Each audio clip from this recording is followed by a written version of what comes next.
কালো হাত ভেঙে দাও, ঘুরিয়ে দাও। নরেন্দ্র মোদীর কালো হাত ভেঙে দাও।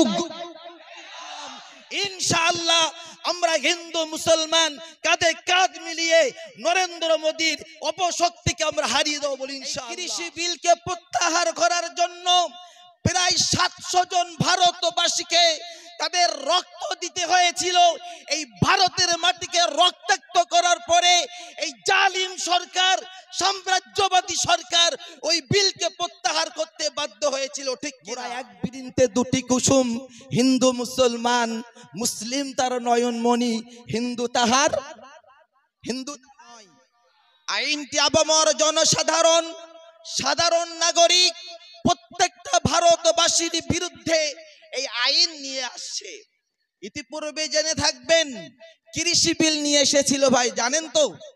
কৃষি বিল নিয়ে আসার সময় নরেন্দ্র মোদী বলেছিলেন আমরা কৃষকদের ভালাইয়ের জন্য, আমরা কৃষকদের তাদের প্রকৃত সম্মান দেওয়ার জন্য এই বিল নিয়ে এসেছি।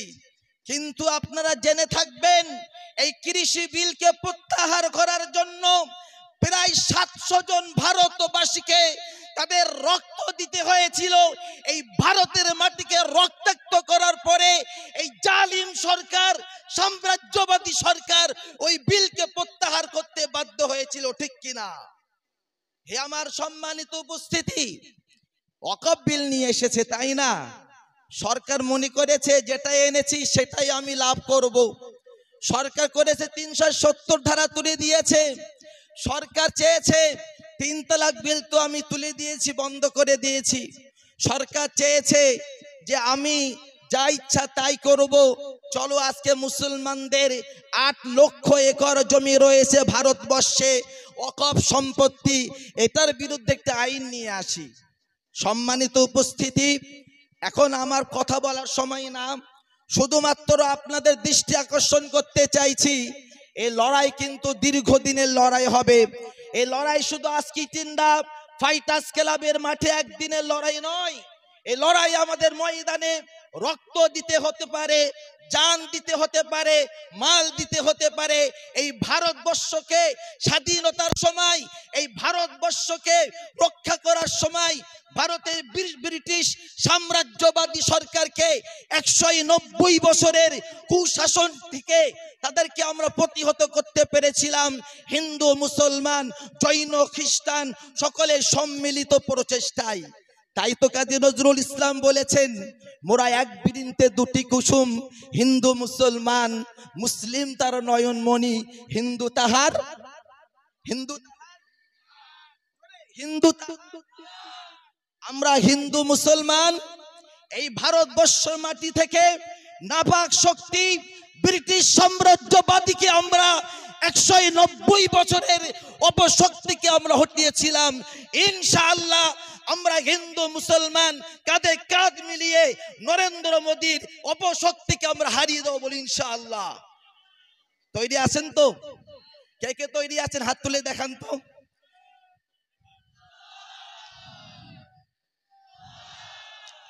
দেখুন ভাই, আবেগ আমাদের অনেক আছে, কিন্তু আবেগের সাথে কাজও করতে হবে। আমরা সবাই এখানে বসে আছি, কিন্তু অনেকে দাঁড়িয়ে আছে আমার বন্ধু ভাইয়েরা।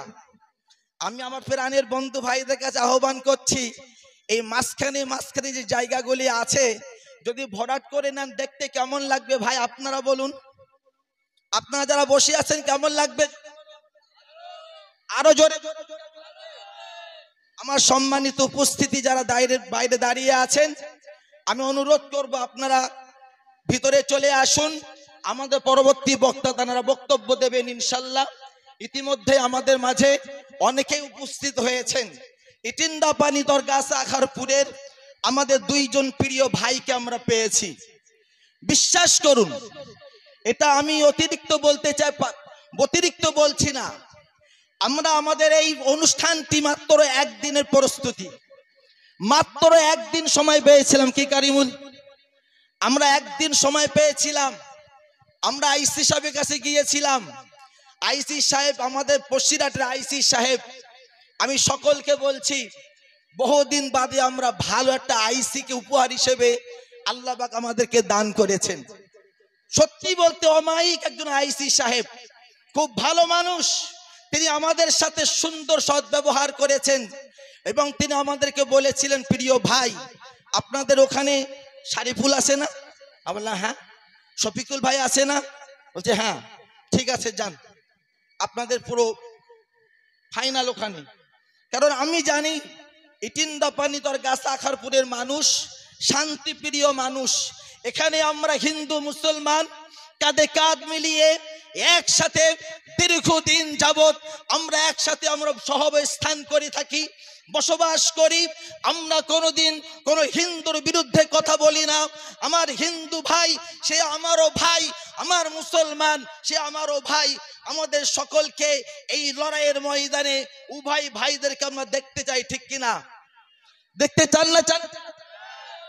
আর কিছুক্ষণ বাদে দেখবেন কিছু হিন্দু ভাই এখানে তারা লেকচার দেবে, অপেক্ষা করুন, অপেক্ষা করুন।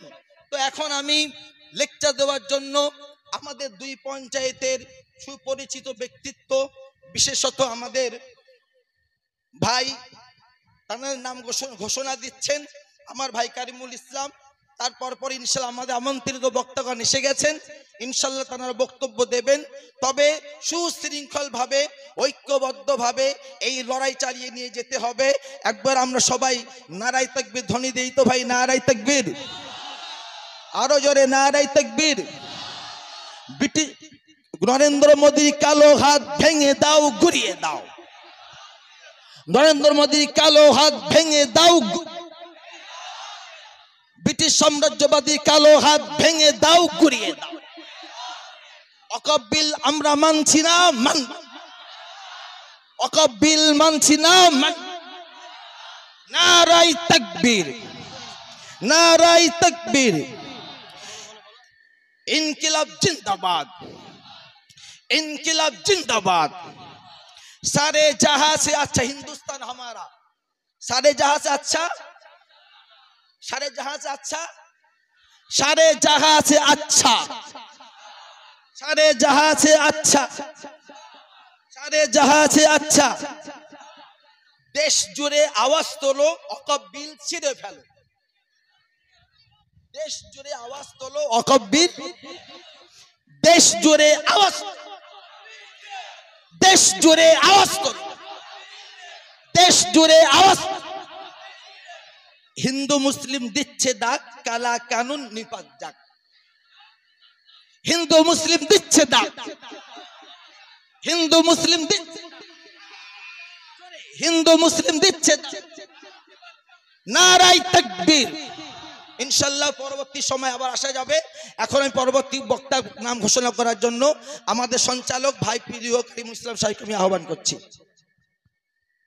ইতিমধ্যে আপনারা দেখছেন আমাদের মঞ্চে একজন বাংলার অন্যতম পরিচিত মুখ, সংগ্রামী নেতা জনাব হাফেজ আব্দুল আজিজ সাহেব, তিনি আগমন করেছেন। তাকে আমরা বসিরহাট 1 নম্বর ইমাম মুয়াজ্জিন উলামা পরিষদের পক্ষ থেকে শুকরিয়া ও ধন্যবাদ জ্ঞাপন করছি এবং তাকে উত্তরীয় দিয়ে সংবর্ধিত করছেন আমাদের সংগঠনের সভাপতি জনাব মাওলানা সাদিকুল ইসলাম সাহেব। এবারে আপনাদের সম্মুখে বক্তব্য রাখবেন আমাদের এলাকার বিশিষ্ট সমাজসেবী এবং বসিরহাট 1 নম্বর ব্লকের অন্যতম গুরুত্বপূর্ণ পদাধিকারী এবং উত্তর 24 পরগনা জেলা সংখ্যালঘু তথা মাইনরিটি সেলের অন্যতম ভাইস প্রেসিডেন্ট। ও আচ্ছা, ভাইজান বলছেন যে আমি পরে বলবো। প্রথমে আমাদের সম্মানিত বসিরহাট 1 নম্বর ব্লকের খাদ্য এবং পূর্ত কর্মাধ্যক্ষ, গাছা আকারপুর পঞ্চায়েতের জনপ্রিয় নেতা ও সমাজসেবী, আমাদের সকলের অভিভাবক, বিশিষ্ট সমাজসেবী জনাব শফিকুল দফাদার মহাশয়, তার